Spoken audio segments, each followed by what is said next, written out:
ఉక్కు నగరానికి పెనుముప్పు పొంచి ఉందా? సాగర నగరంగా పిలుచుకునే విశాఖకు ఆ సాగరమే శాపంగా మారనుందా?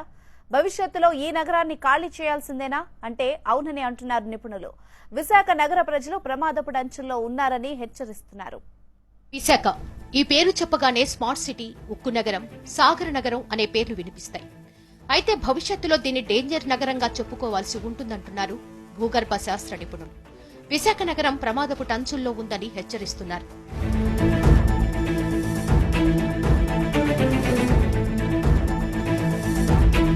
విశాఖలోని పలు ప్రాంతాల్లో భూగర్భ జలాలు మాయమై క్రమేపీ వాటి స్థానంలో చాప కింద నీరులా సముద్రపు ఉప్పు నీరు చొచ్చుకొస్తోంది.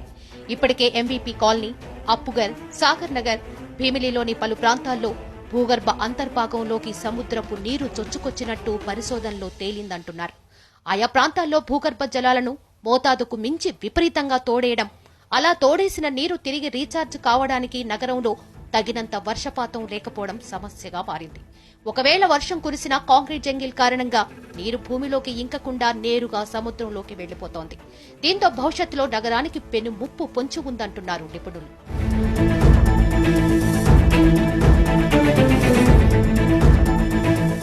సాధారణంగా భూమి పొరల్లో మంచినీరు సమృద్ధిగా ఉన్నంత వరకు సముద్రపు నీటిని నగరం వైపు రానివ్వకుండా నెట్టేస్తూ ఉంటుంది.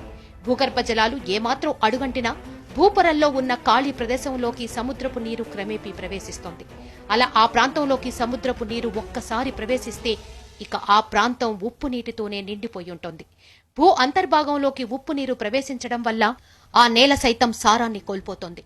భవనాలు దెబ్బతినే ప్రమాదము ఉంటుందంటున్నారు నిపుణులు. పబ్లిక్ టోటల్గా గ్రౌండ్ వాటర్ మీద డిపెండ్ అవడంతో ఈ లెవెల్స్ పడిపోవటము, ఫైనల్గా చాలా మోస్ట్ ఆఫ్ ది వెల్స్ కంప్లీట్గా డ్రై అయిపోయి వెల్ వాటర్ కూడా కంప్లీట్గా మీకు సీ వాటర్ తోటి ఫిల్ అయిపోతుంది. ఆ వెల్ పనికిరాదు. పక్కన ఇంకో వెల్ వేసినా కానీ ఆ వాటర్ అక్కడికి వచ్చి పక్కన ఉంటుంది. అన్లెస్ ఆ కొత్త వెల్లు ఒక 100 మీటర్స్ దూరంలోనూ ఎంత డిస్టెన్స్లో ఉంటే తప్ప. ఈ తెల్లశుద్ధం ఉన్నప్పుడు ఏమవుతుందంటే ఈ తెల్లశుద్ధలోకి వాటర్ అనేది ఇన్ఫిల్ట్రేషన్ జరగదు భూమి లోపల. అది కనుక ఎక్కువ ఉంటే రాక్ కనుక వెదర్డ్గా ఉందనుకోండి, ఫ్రాక్చర్స్తో ఉంటే ఈజీగా వెళ్ళిపోతూ ఉంటుంది. ఎప్పుడైతే హైలీ వెదర్డ్ అంటూ ఉంటామో, హైలీ వెదర్డ్ అయినప్పుడు ఈ తెల్లశుద్ధి ఏమవుతుందంటే మీకు భూమి లోపల పోనీయకుండా వాటర్ని ఆపేస్తుంది.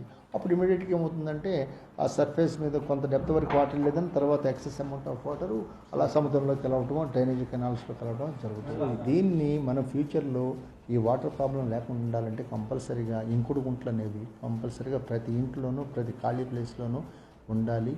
అది తర్వాత కూడా water rainfall sufficient amount of rainfall కావాలంటే కంప్లీట్గా ఫారెస్టేషన్ అంటే చెట్లు పెంచాలి, చేయాలి. ఇవన్నీ చేస్తేనే మన ఫ్యూచర్లో ఇప్పుడు చూసారు సిటీ, ఆ సిటీ ఎలా ఉంటుందంటే ఎక్కడ పోయినా కానీ బిల్డింగ్స్ తప్ప ఒక చెట్టు అనేది కనిపించదు. ఓవైపు భూగర్భ పొరల్లోకి చొచ్చుకొస్తున్న సముద్రపు నీరు నగరానికి ప్రమాదపు గంటికలు మోగిస్తోంది. మరోవైపు నగర తాగునీరు నిర్జీవంగా మారిపోతున్నాయి. మడసర్లోవా, మేఘాద్రిగెడ్డ, తాటిపూడి రిజర్వాయర్లు వేసవి ప్రారంభంలోనే ఎండిపోయాయి. రిజర్వాయర్ల క్యాచ్మెంట్ ఏరియా అంతా అక్రమ కట్టడాలు, ఆక్రమణలతో నిండిపోవడమే ఈ పరిస్థితికి కారణమని తెలుస్తోంది. మిగిలిన రిజర్వాయర్లు సైతం సిల్ట్ కారణంగా పూర్తి సామర్థ్యాన్ని కోల్పోయాయి. నగరంలోని చాలా ప్రాంతం ఎత్తైన రాక్ పైనే ఉంది. ఇది కూడా శుద్ధరాయి కావడంతో వర్షపు నీటిని భూమి పొరల్లోకి రాకుండా సముద్రంలోకి వెళ్లేలా చేస్తోంది. దీంతో భూగర్భ జలాలు అడుగంటుపోయి నగరానికి తీవ్ర నీటి ఎద్దడి తప్పదని నిపుణులు అంటున్నారు. ఇది ఇలాగే కొనసాగితే మరో 10 ఏళ్లలో విశాఖ నగరంలో ఉన్న ప్రజలను తరలించక తప్పదంటున్నారు. మన విశాఖపట్నంలో వచ్చేటువంటి గడ్డు సమస్య, నీటి కొరత అనేది గురించి నేను ఎన్నో విధాలుగా మీటింగుల్లో, తర్వాత హైకోర్టులో, ఆంధ్రప్రదేశ్ హైకోర్టులో నేను కొన్ని లెక్కలు కూడా పెట్టాను.